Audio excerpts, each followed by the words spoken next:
Hello বন্ধুরা, আসসালামু আলাইকুম। আপনারা কেমন আছেন? তো বন্ধুরা, আশা করি সকলেই আপনারা আল্লাহর রহমতে ভালো আছেন।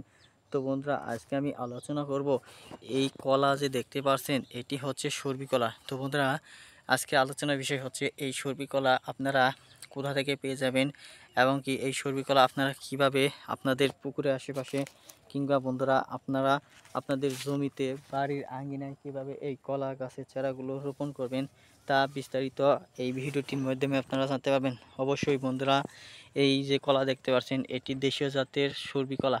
এই সর্বি কলা কিন্তু বাজারে সব সময় অনেক দাম পর্যন্ত থাকে।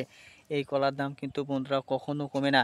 যদি বন্ধুরা যারা বেকার সমস্যায় ভুগে আছেন, যদি তারা ঘরে বেকার বসে না থাকে, যদি আপনারা উদ্যোগ নেন এবং উদ্যোগ নিয়ে যদি আপনারা চান কলা ব্যবসায়ী হবেন কিংবা কলার একটি হলো ক্ষেত দিবেন, তাহলে বন্ধুরা অবশ্যই কলার ক্ষেত দিতে চাইলে বন্ধুরা অবশ্যই পাহাড়ি অঞ্চলে কিংবা বন্ধুরা গ্রামগঞ্জের যে সমস্ত কৃষকরা কলার আবাদ করে তাদের সাথে যোগাযোগ করতে হবে।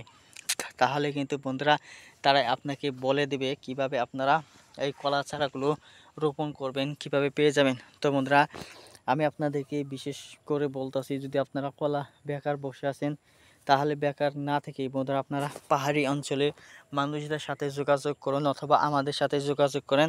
তাহলে কিন্তু বন্ধুরা আমরা আপনাদেরকে উন্নত মানের কলা জাতের চারা আপনাদেরকে দিয়ে দেব। তারপর আপনারা কি করবেন, তারপর আপনারা পুকুরের আশেপাশে বাড়ির আশেপাশে এই কলা চারাগুলো রোপণ করুন। তো বন্ধুরা, এই কলা চারা রোপণ করতে কিন্তু আপনাদের তেমন পরিশ্রম করতে হয় না। শুধু বন্ধুরা হালকা পরিশ্রম করলে হয়, তেমন টাকা খরচ হয় না। তো বন্ধুরা, আপনারা যে স্থানেই কলা রোপণ করুন না কেন, সেই স্থানে বন্ধুরা আপনারা মাটিগুলো ভালোভাবে নরম করে নেবেন। মাটি নরম হলে তারপর বন্ধুরা সেখানে আপনারা জৈব সার মিশিয়ে নেবেন। তারপর বন্ধুরা জৈব সার মিশানো শেষ হলে বন্ধুরা আপনারা সেই জায়গায় কি করবেন, বন্ধুরা হালকা পানি দিয়ে নেবেন, নরম করে নেবেন। তারপর বন্ধুরা আপনারা কলা রোপণ করুন, ইনশাল্লাহ ভালো ফলন হবে আপনাদের কলা খেতে। ধন্যবাদ আপনাদেরকে।